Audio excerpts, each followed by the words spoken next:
बिस्मिल्लाहिर्रहमानिर्रहीम। कुल हल यस्तवील्लज़ीना यअलमूना वल्लज़ीना ला यअलमून। फोटो नहीं खींचें, जो कुछ बयान किया जा रहा है उसे सुने, अमल करने की कोशिश करें, हो सके तो टेप कर लें बस। अल्लाह ने कुरान में फरमाया है कि क्या इल्म वाले और बेइल्म दोनों बराबर हैं।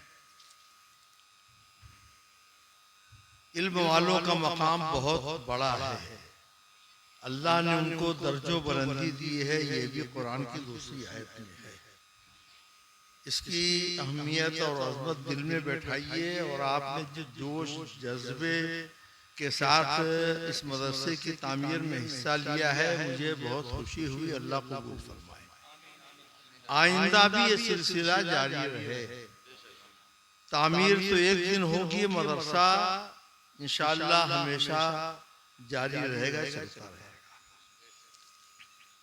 कोई साहब मैं आया दूर ही से सुना, वो कह रहे थे कि मोहम्मद न होते तो कुछ भी न होता। ये तो सही है, लेकिन हुजूर न होते तो कुरान भी नहीं होता, कुरान की तिलावत भी नहीं होती। ये गलत है। आप बेशक पहले कहेंगे ये गलत है। कुरान अल्लाह का कलाम है, अल्लाह का कलाम हदीस नहीं है। हजरत इमाम अहमद बिन हम्बल को जेल में डाला गया, इसीलिए वो कहते रहे कि कुरान मखलूक नहीं है। हाँ, समझा? तो वो अपनी इस्लाह कर ले और लोग भी जान ले। इल्म दीन की इसीलिए जरूरत है। खाली कोई अनाउंसर हो जाए, खाली कोई मुकर्रिर हो जाए, खाली कोई हाफिज हो जाए, खाली कोई कारी हो जाए, तो दीन के तकाजे उसके रह जाते हैं। न हाफिज होना बुरा है, न कारी होना बुरा है, न खतीब और नकीब होना बुरा है, लेकिन इल्म दीन की बुनियादी बातें जानना बहुत जरूरी है। वही इल्म है जिसके बारे में कुरान कहता है तलबुल इल्म फरीज़तुन अला कुल्लि मुस्लिम व मुस्लिमा। इल्म दीन सीखना हर मुसलमान पर फर्ज है। वही इल्म दीन।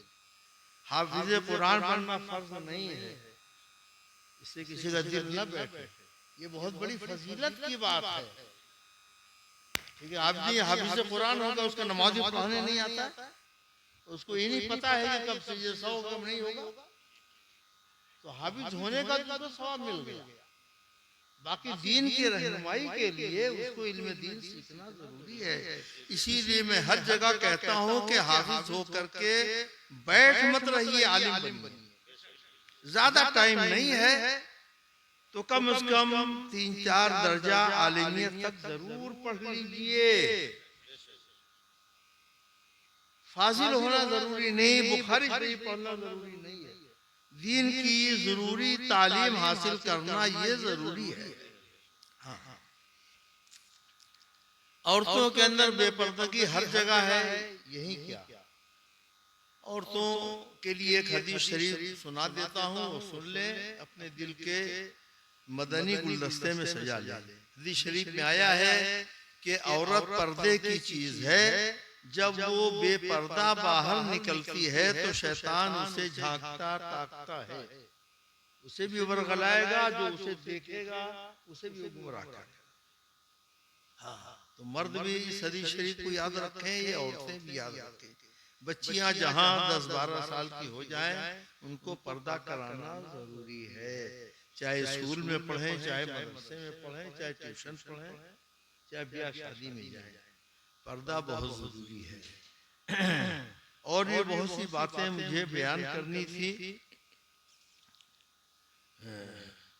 मसलक के आला हज़रत पर बोलने के लिए कहा गया था, तो नारा तो हम बहुत लगाते हैं, लेकिन मसलक के आला हज़रत है क्या, ये जानने की कोशिश नहीं करते और न बताया जाता है।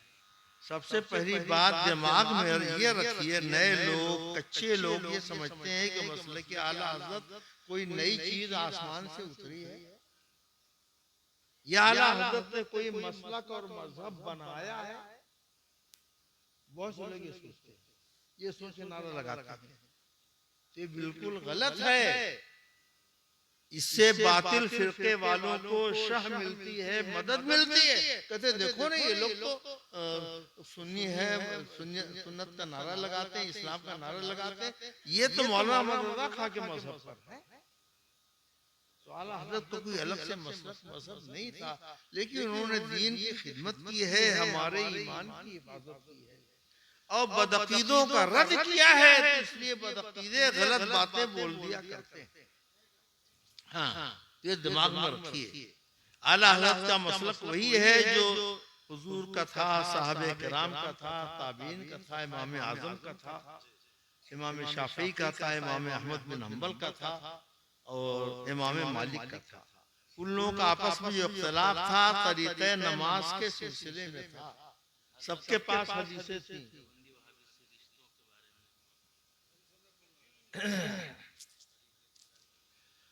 उसमें आधा घंटा लगेगा नहीं, खाली बोल देने से नहीं होगा ना। तो अपना अकीदा हम दुरुस्त रखें और जो हमारे आला हजरत की फिक्र थी, जो उनका मजहब था, जो उनका मसलक था, वही हक। जो बदअकीदा है हमें उससे दूर रहना चाहिए, हो सके तो उसे समझाना भी चाहिए। समझा? जो दूसरे फिरके हैं, कोई शिया है, सिद्दीक अकबर की तौहीन करता है, उमर फारूक की तौहीन करता है, उस्मान गनी की तौहीन करता है, अमीर मुआविया की तौहीन करता है, हज़रत सुफियान, ये लोग साहबी हैं, बाप बेटे, इनकी तौहीन करता है। आपस में कुछ झगड़े हुए तो झगड़ा हमारे आपकी तरह का झगड़ा नहीं था। वो कुरान और हदीसी के रोशनी में समझते थे कि ये होना चाहिए, वो कहते थे कि ये होना चाहिए। तो इस झगड़े को झगड़ा नहीं कहते हैं।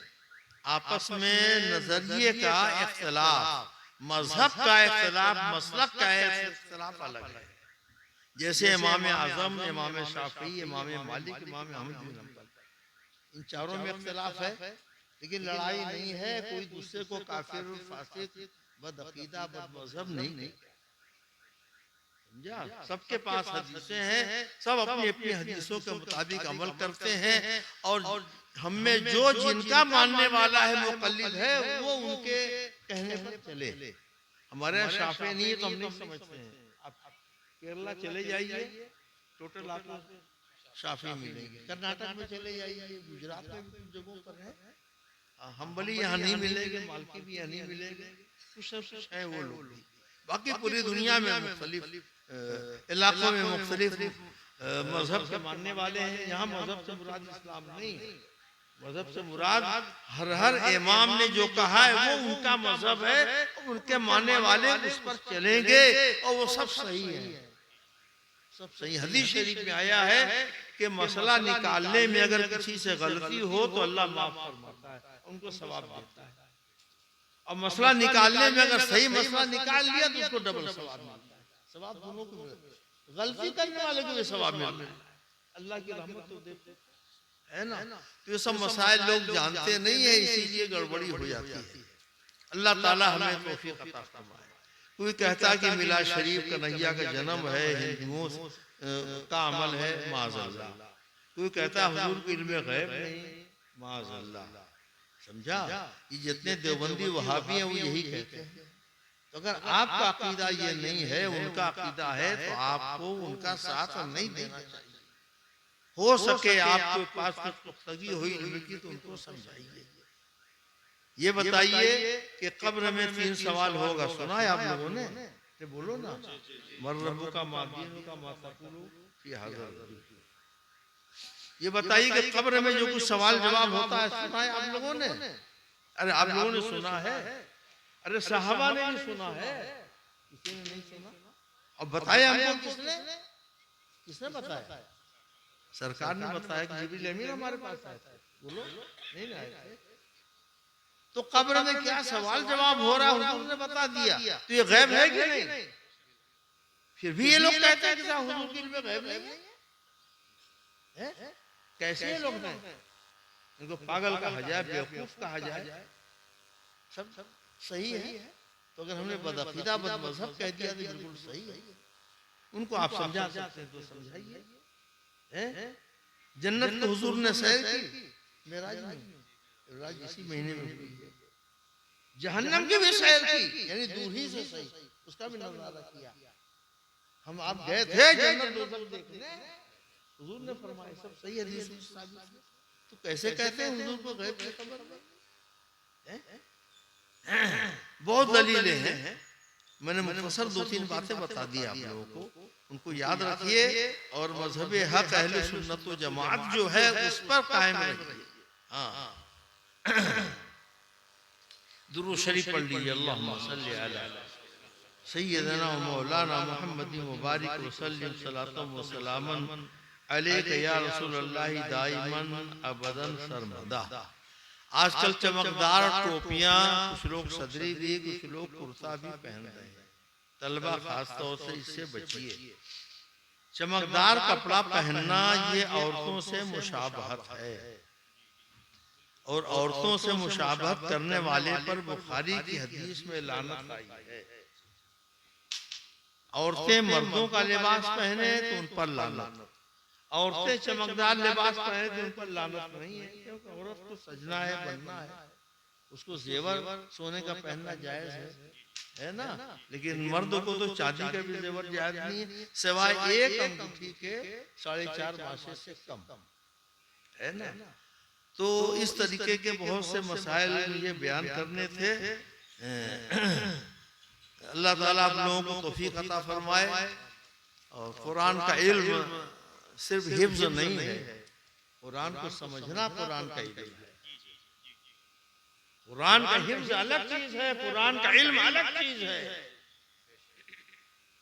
एक रात तो पूरा कुरान सुना दिया, उसको कुरान पढ़ने का सवाब मिलेगा, इबादत का सवाब मिलेगा, लेकिन आलिम का मर्तबा कुछ और है ना।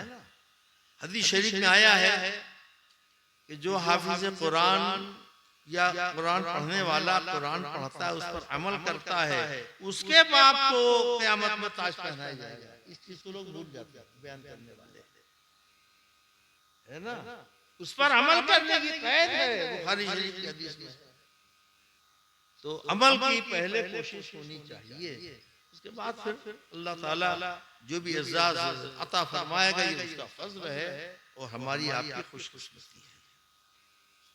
बहुत से लोग मुरीद होने के लिए आए थे, तलबा के लिए भी दरखास्त की गई थी, तो तलबा जो चले गए या जो मौजूद हैं, मैंने सब तालिब इल्मों को, अगर वो किसी से बैअत पहले से नहीं है तो उनको गौसे पाक के सिलसिले में जो आला हज़रत से होकर के मेरे तक आया है, उस सिलसिले में मैंने उनको बैअत किया। और आप लोगों में भी जो लोग किसी अच्छे सच्चे सही पीर से मुरीद नहीं है, वो भी मुरीद होना चाहे तो वो भी मैं जो कलिमात कहता हूँ उन्हें दोहरा ले, वो भी मुरीद हो जाएंगे। और यहाँ मैं शजरा इमाम साहब को, मौलाना कौन है, अब्दुल अजीज साहब, उनको दे करके जाऊंगा, उनसे आप लोग शजरा ले लीजिएगा। आप लोग पढ़ें बिस्मिल्लाहिर्रहमानिर्रहीम, तलबा भी पढ़ें, छोटे बड़े सब पढ़ें। ला इलाहा इल्लल्लाह मुहम्मदुर रसूलुल्लाह सल्लल्लाहु तआला अलैहि व अला आलिहि व अस्हाबिहि व बारक व सल्लम। या अल्लाह, मैंने तौबा की अपने गुनाहों से, मेरी तौबा कबूल फरमा। औरतें भी पढ़ें, वो भी सजदा ले लेगी बाद में। मेरी तौबा कबूल फरमा, नेकियों की तौफीक दे, रोजे नमाज, हर फर्ज, हर वाजिब और सुन्नतों को उनके वक्तों पर अदा करता रहूंगा। मैंने अपना हाथ पीराने पीर सरकारे गौसे आजम रज़ी अल्लाह ताला अन्हु के हाथ में दिया। इलाही, मुझे गौसे आजम के मुरीदों में कबूल फरमा और क़यामत के दिन उन्हीं के गिरोह में उठा। अल्लाहुम्मा रब्बना तक़ब्बल मिन्ना इन्नका अंतस समीउल अलीम व तुब अलैना इन्नका अंतत तव्वाबुर रहीम वसल्लल्लाहु तआला अला खैर खल्क़िही सय्यिदना व मौलाना मुहम्मदिन व आलिही व अस्हाबिही अजमईन बिरहमतिका या अरहमर राहिमीन। मेरा ख्याल है कि सलातो सलाम पढ़ दिया जाए। हाँ, रात भर नाथखानी हो, फजर की नमाज छूट जाए।